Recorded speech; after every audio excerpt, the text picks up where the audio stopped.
the field of cognitive biases shows that our brain has certain inclinations toward interpretations of reality which are actually completely distorted, but it is convinced that they are right, that they are real, that they are not, that this is reality. So I want to add to the list of biases one more bias, which I call the negativity bias. This negativity bias is our brain's preference to emphasize negativity, to emphasize problems, to emphasize what is not going well at any given moment. We should add that. And we need to understand why negativity is actually the clearest sign of the world, whereas positivity is the clearest sign of reality, of life, you see? Because this is how it is. This is one of the strongest characteristics of the human world, of human thought. And it's like a condition, the negativity bias, almost like an illness, which anyone living in the world, existing in the world, is inflicted with. It actually shapes our brain. It shapes our brain, it conditions it in a certain way that eventually disconnects our brain and our thought completely from life. We cannot feel it. And I think that through the practice you already can see it, can feel. How is it even possible to feel connected to life when you're occupied with in this way? So our brain has become programmed to look for problems. This is what it is. It is like a problem detector. It works automatically in a way that it scans reality to identify problems.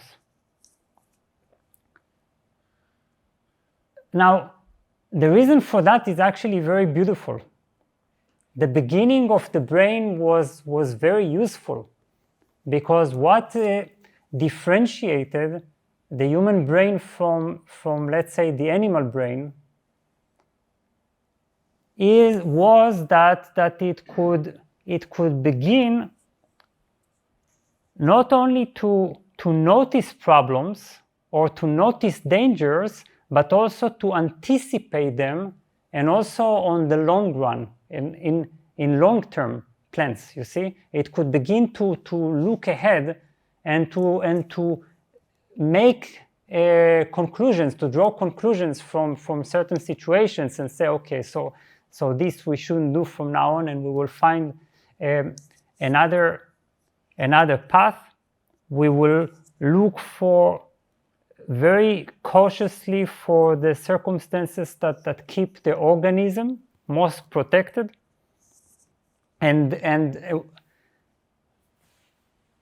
So the human thought started very efficiently as something that have to defend the organism, to gather signals from the environment, but to also predict and anticipate future problems in years ahead.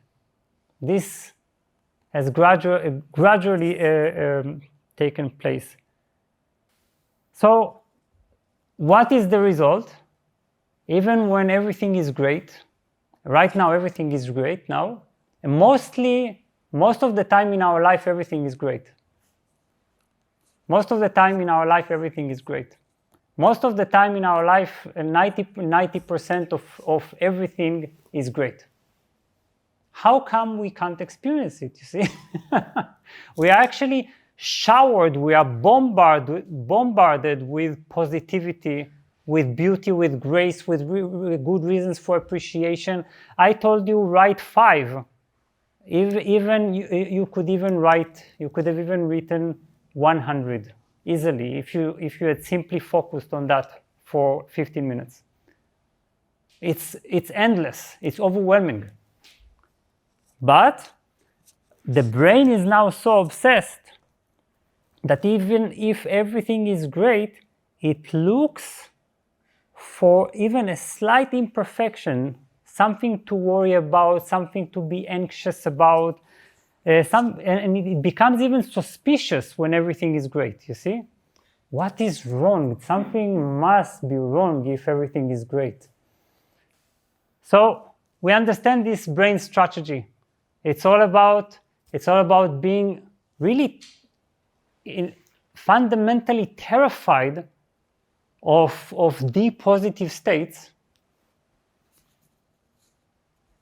that overlook problems.